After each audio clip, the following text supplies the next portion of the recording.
Државата планира да потроши 744 милиони евра повеќе од колку што ќе собере. Но министерката за финансии Гордана Димитриевска-Кочовска уверува дека парите нема да завршат во тековни трошоци.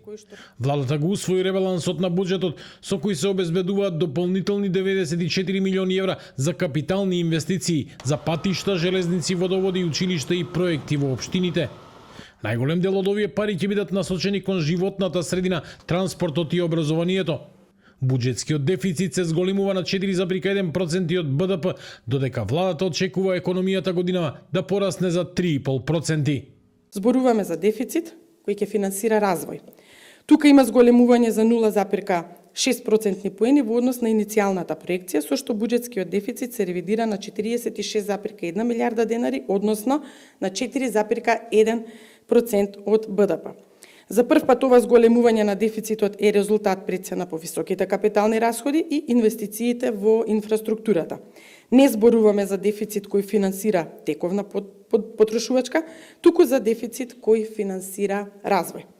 Истовремено, владата признава дека ќе собере помалку пари од акцизи пред се поради намалените давачки за горивата, но и покрај најавите за кратење на непродуктивните трошоци, вкупната расходна страна на буџетот се зголемува за близу 180 милиони евра.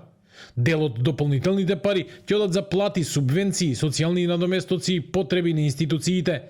Министерката објаснува дека дел од парите се обезбедени преку донации, кредити и сопствени приходи на институциите.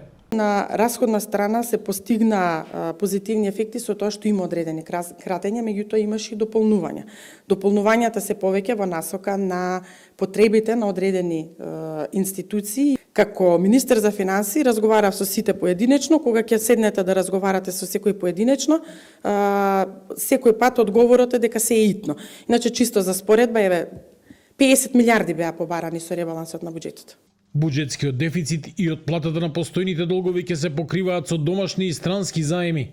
Според владата и покрај новото задолжување, јавниот долг до крајот на годината треба да остане под 60% од БДП. Во меѓувреме, поради поскапите енергенси и неизвестноста на светските пазари, се очекува инфлацијата годинава во просек да достигне 4,5%.